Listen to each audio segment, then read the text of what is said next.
My name's Brandon Smith. I really wear a few hats in the world. One of my hats is I'm an affiliate faculty member at the business school here at Emory University. I teach in all the areas of leadership and management communication. My second hat is I'm an executive coach, so I work with individual leaders all across the globe. And my third hat is when I'm not doing those things, I'm an author, I'm a podcast host, all around the idea of helping our workplaces become better, healthier, and dysfunction-free. If you're like everyone else in the workplace today, you probably feel like everything is urgent all the time. And that's very true. Very common for regardless of the workplace, wherever we work in the world, it's very, very common. And that gets accelerated when we get to holiday season because there's the end of the year push, holiday parties, other things we might be doing in our personal time. And so making time for that is really, really important, but also managing that is really, really important. So as managers, if we have a team that's feeling like everything is urgent all the time, from now on, when you think of urgency, I don't want you to think of urgency. I want you to think of hot sauce, because urgency is just like hot sauce. And urgency by itself is not a bad thing. A few drops of hot sauce creates focus and flavor, prioritization. But if everything coming out of our leadership kitchen is covered in hot sauce, the appetizer's covered in hot sauce, the salad's swimming in hot sauce, the entree's doused in hot sauce, and the dessert is just sitting in a pool of hot sauce, and we've got nothing but hot sauce and ice to drink. Well, if you're like me, you're going to be curled up in a ball, begging for relief, and you're not going to be able to taste anything. Too much hot sauce or too much urgency creates chaos and confusion.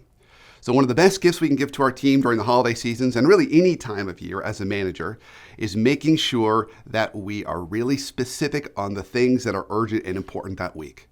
So on that Monday morning, sit down with your team and say, hey team, these are the 3 things I need you to focus on this week.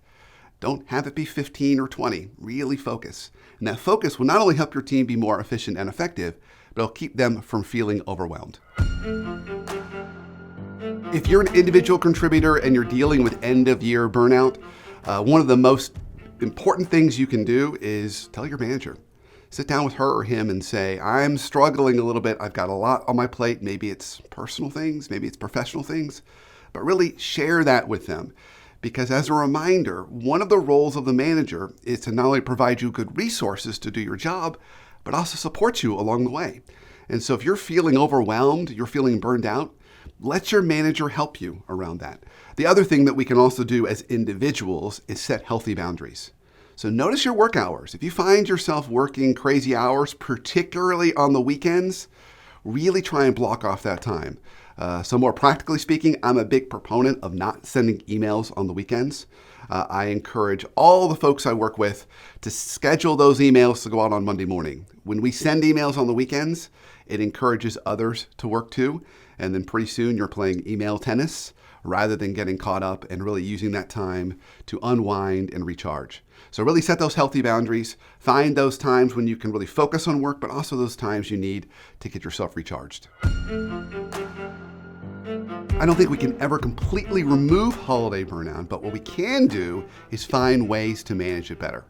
And so as a reminder, while this is not going to sound necessarily comforting, it's important to know stress is healthy in the right amounts. So a little bit of stress and then working through that can be a good thing. The key is we need to feel like we're not overwhelmed and we're not alone. So the more that we can have those folks around us, whether it's our manager or colleagues or friends that can support us, and we're setting those healthy boundaries, will help us navigate those more stressful periods of time. One of the most common traps for managers throughout the year, but perhaps even more so at the end of the year, is this feeling that I need to roll up my sleeves, get my hands dirty, and help my team. And it feels so good to do that because there's this feeling like, gosh, I'm helping the team, I'm jumping in and kind of swooping in and saving the day, I'm working alongside them. But if you're like most managers, you probably find yourself not having enough time in the day or week to get your normal job done. And so it's a real common challenge for most of us that lead people. And so the way I want you to think about this from now on is whenever there is a dynamic between a manager and a team member, in that dynamic, someone always has to sit in the author seat and someone always has to sit in the editor seat. And the key is knowing what seat to sit in when.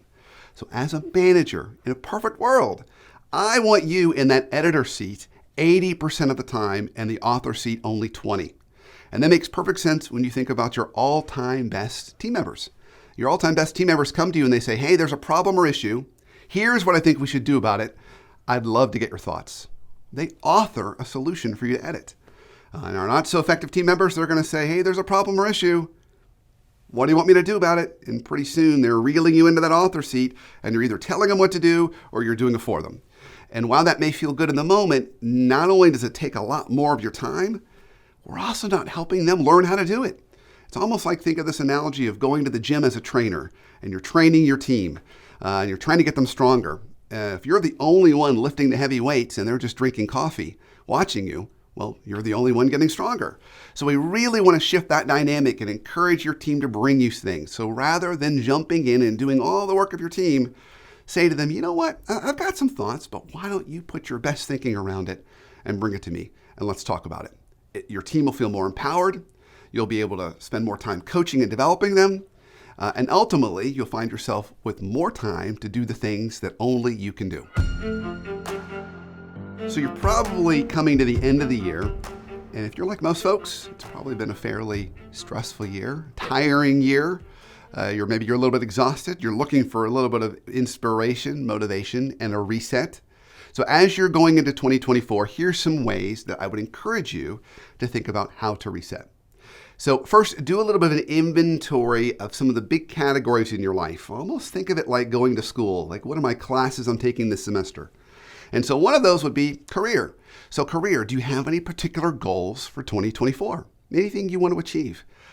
Maybe it's to get that big promotion, or maybe it's to look for another opportunity, or maybe it's just to do a really good job on this project that's coming up. Whatever it is, identify that goal from a career standpoint. Second category that I would turn our attention to is, how about your physical health? What are some goals or areas there you would like to see yourself improve? Maybe you want to get stronger. Maybe you want to lose a little bit of weight. Maybe you want to build up your cardio. Maybe you want to get more sleep.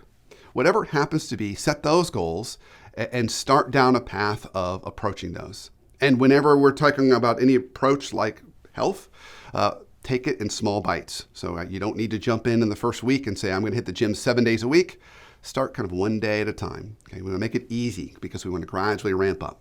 So that would be our second one, health. Our third category, or our third class in our semester, would be around relationships.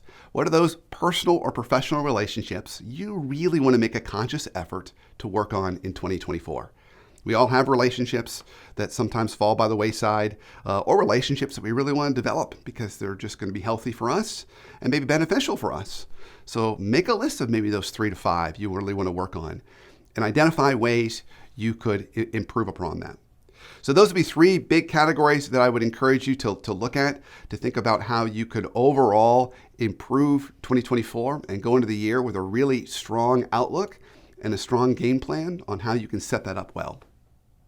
Now, if you're a manager and you've got a team and you really want to help your team get ready for 2024 and you want them to feel inspired, motivated, focused, if those are some of your goals, I would encourage you to do a few things. So first, I would encourage you to really sit back and spend some time thinking about what are those big goals you have for the team or department. What are those big things you want to accomplish?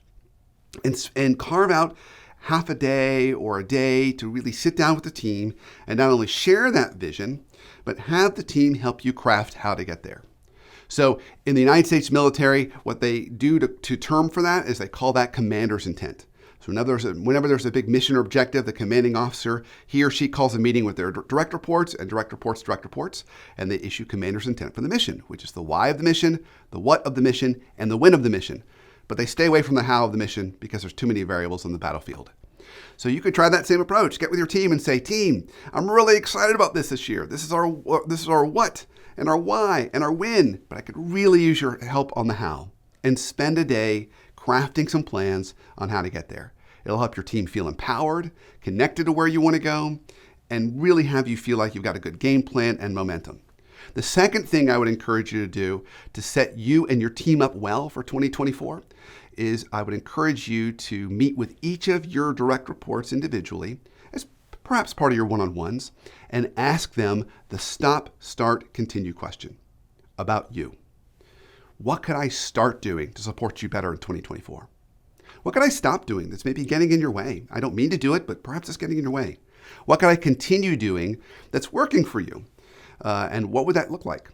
Now, if you do decide you want to ask those questions, which I think are fantastic questions to get a good sense of how you can make adjustments to support your team better, let them know ahead of time you're going to ask those questions. If we don't let them know ahead of time, they're going to look at us and they're going to say, oh, you're fine. So give them some time to think about it ahead of time so they know those questions are coming. And don't be surprised if you have one team member that says something different than another team member. One team member says, I would love to spend more time with you. And the next team member says, I'll see you in June. So you may get different answers, and that's perfectly okay. But the most important thing is they feel heard, and you know exactly what they need more of or less of to feel supported. So if you set them up well with a clear game plan on where you want to go and have them feel part of the process of building that, and you check in with each one of your team members on what they need more of or less of from you, it's going to set you and your team up really, really well as we move into 2024.